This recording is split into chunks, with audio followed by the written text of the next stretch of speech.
She was worth billions, with everything money could buy. He had nothing but 23 years of prison memories and a debt to society.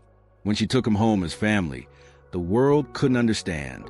But they weren't seeing what she saw in his eyes, the secret that would change both their lives forever. Catherine Sinclair commanded every room she entered.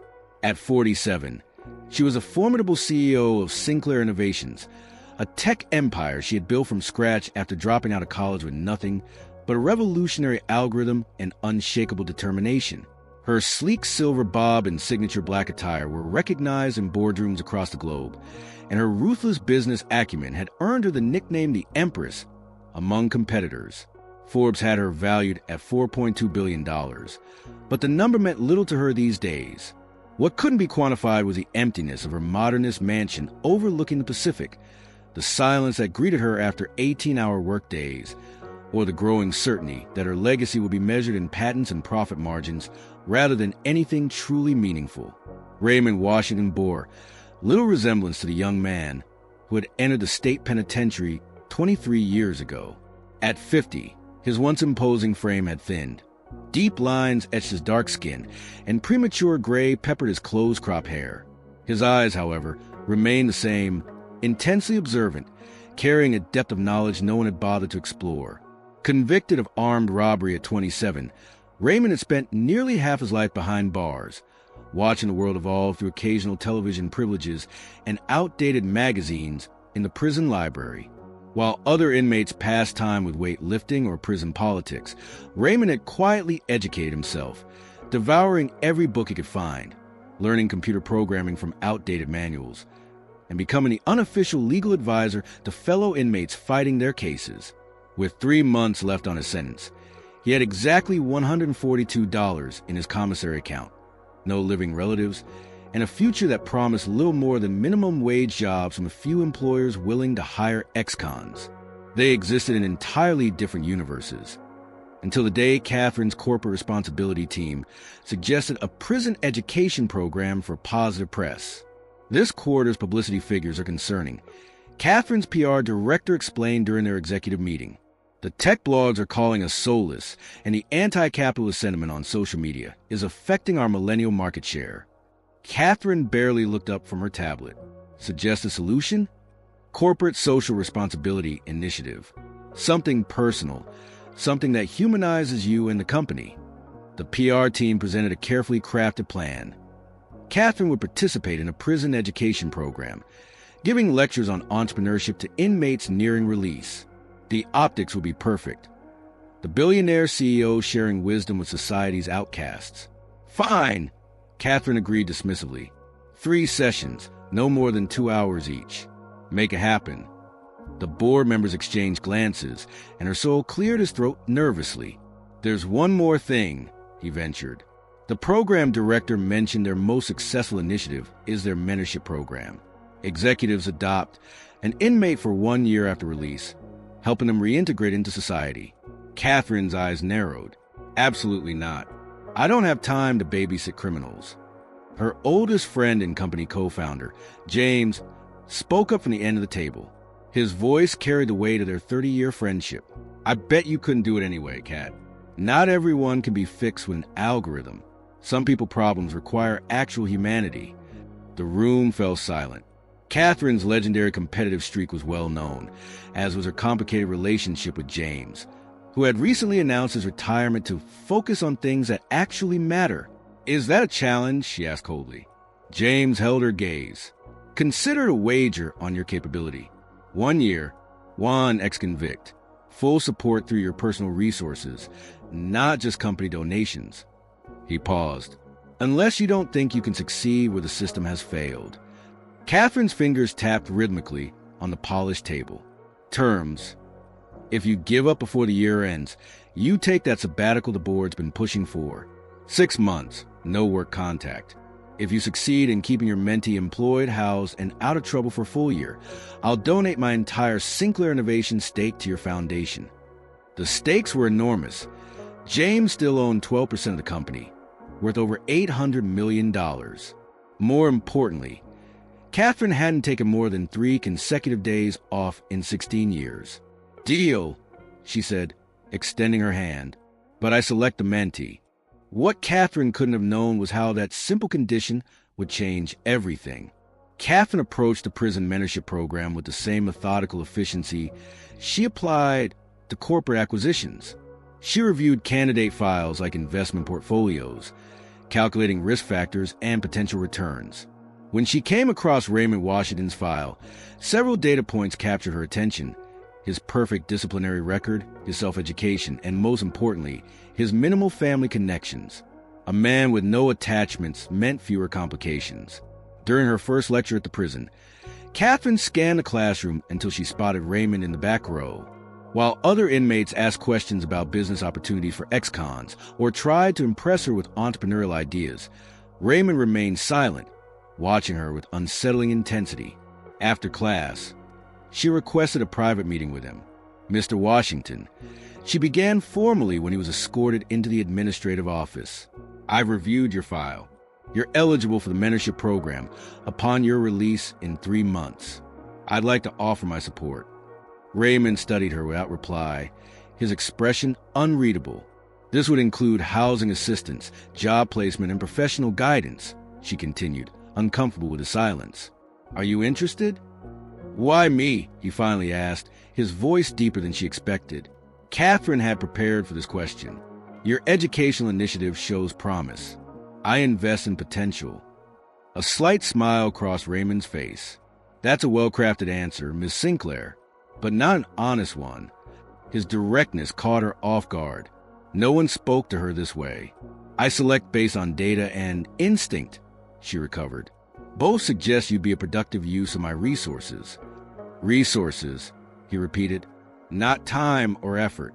Interesting distinction. Something in his analytical approach felt familiar.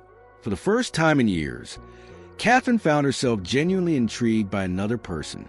3 months, she said, rising to leave. Think about my offer. What began as a calculated PR move evolved into something more complex over the following weeks.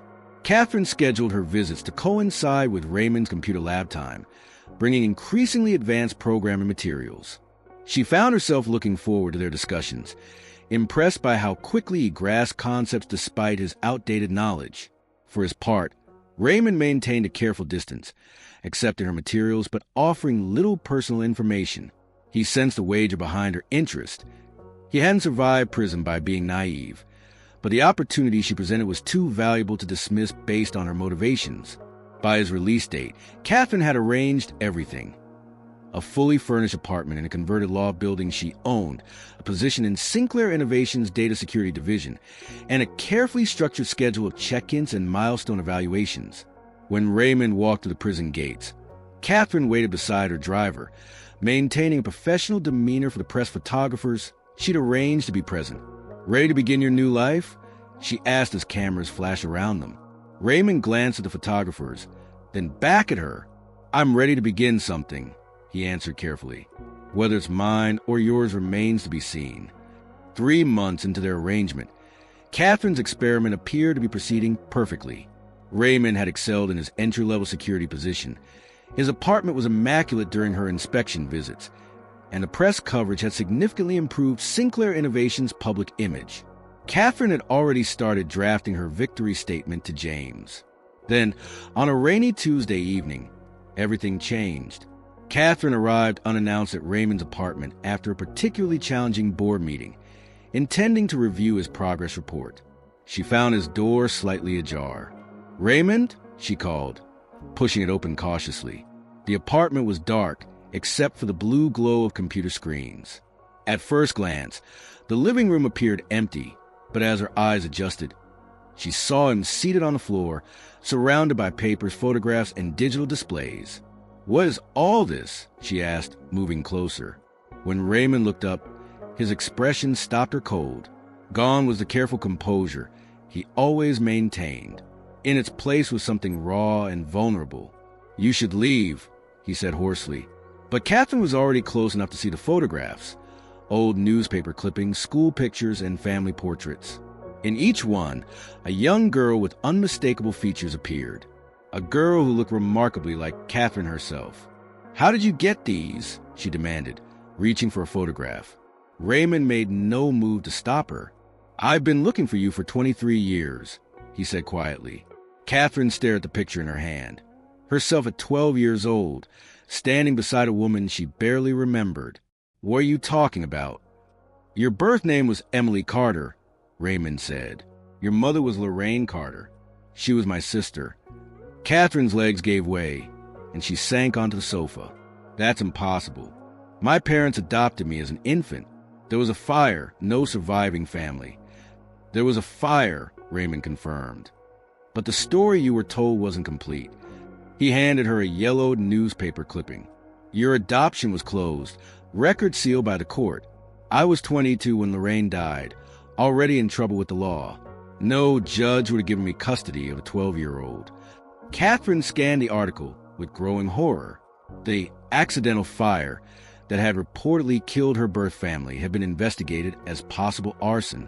The insurance money had gone to pay medical bills for the surviving child, her, before she was placed in the adoption system. By the time I found out what happened to you, I was already serving my sentence," Raymond continued. "Your adoptive parents changed your name, moved across the country. All I had was an old photograph and the knowledge that my niece was out there somewhere." Catherine's world tilted on its axis. "The armed robbery you were convicted of," Raymond's gaze didn't waver, "was at a records office that had files on your adoption. I never meant for anyone to get hurt. The security guard had a heart condition I didn't know about. All this time," Catherine whispered, "you knew who I was? Since the first day at the prison?" "I recognized you the moment you walked into that classroom," Raymond admitted. "I've been following your career for years through prison computers. Catherine Sinclair, tech prodigy. My sister's daughter. Why didn't you tell me immediately? Would you have believed an inmate claiming to be your long-lost uncle? Or would you have thought it was a con?" Raymond gestured around them. "I needed you to see me as a person first, to build enough trust that you might listen when I finally told you the truth." Catherine's trained analytical mind raced through the implications, searching for the deception, the angle, the manipulation. "What do you want from me?" Raymond's shoulders sagged. "Nothing you haven't already given me. A chance to know you, to fulfill the promise I made to Lorraine before she died, that I would find you and make sure you were okay." He paused. "And you're more than okay. You've become extraordinary." The revelation shattered Catherine's carefully constructed reality. She fled Raymond's apartment that night, instructing her security team to investigate every detail of his story, certain she would find the lie, the scheme, the plot to exploit her wealth. For 2 weeks, she avoided Raymond entirely while diving obsessively into her own past. She hired private investigators, DNA testing services, and document specialists. She reached out to her adoptive parents, now retired in Arizona, demanding answers they were reluctant to give. "We were told it was better for you not to know," her adoptive mother finally admitted during a difficult phone call. "Your birth family had connections to criminal elements. We wanted to protect you from that world." When the DNA results confirmed Raymond's claim, Catherine found herself standing in her vast oceanfront living room, staring at her reflection in the wall of windows. The face looking back at her belonged to a stranger, neither Catherine Sinclair, tech empress, nor Emily Carter, orphan niece. She was someone between worlds, built on a foundation of partial truths. After 3 weeks of silence, Catherine appeared unannounced at Raymond's apartment. He opened the door unsurprised, as if he'd been waiting. "You missed your weekly progress report," she said stiffly. "I assumed our arrangement was terminated," he replied. "Is that what you want?" Raymond studied her face. "What I want is irrelevant to people like you. Your world runs on what looks good on paper." "Answer the question," she insisted. "No," he said finally. "That's not what I want. I've spent 23 years thinking about the family I lost and the mistakes I made trying to connect with what remained of it. I don't want to lose you again, even if all I am to you is a successful rehabilitation statistic." Catherine had rehearsed this moment, planned her response, but the words that came out surprised even her. "I brought something for you." She handed him a file folder.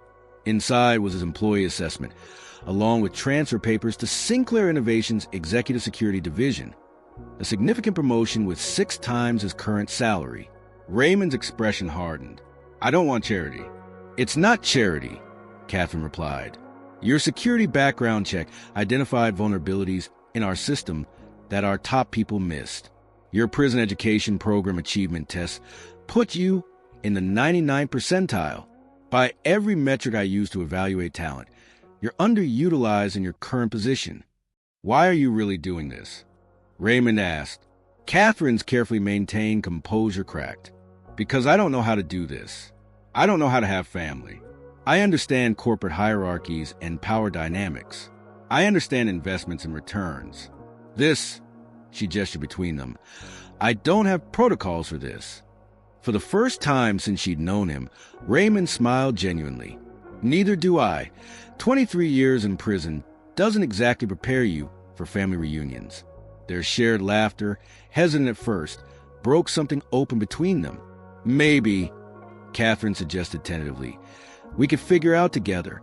No press, no corporate agenda, no secret histories. Just getting to know each other.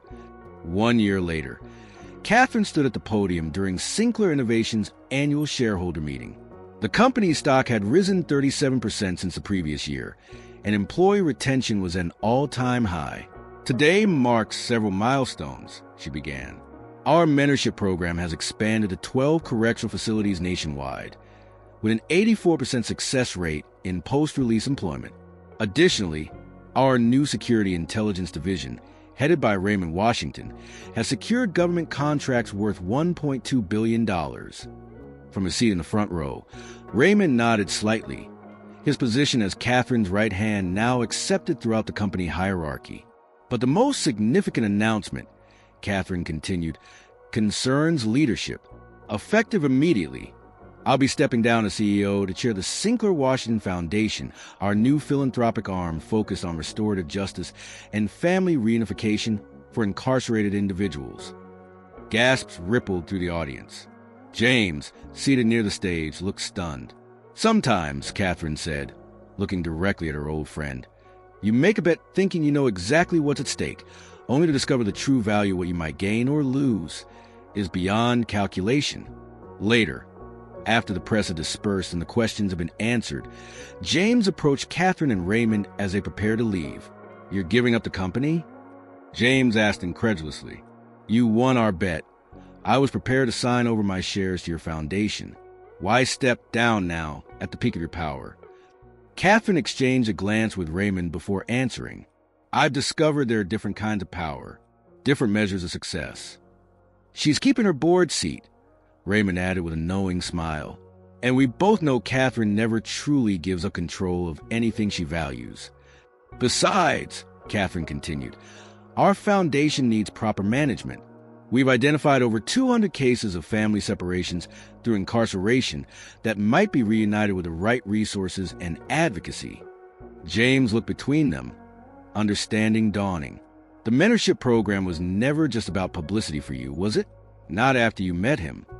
Let's just say, Catherine replied, that some investments yield unexpected returns. As they walked toward the waiting car, Raymond hesitated. You never actually told me.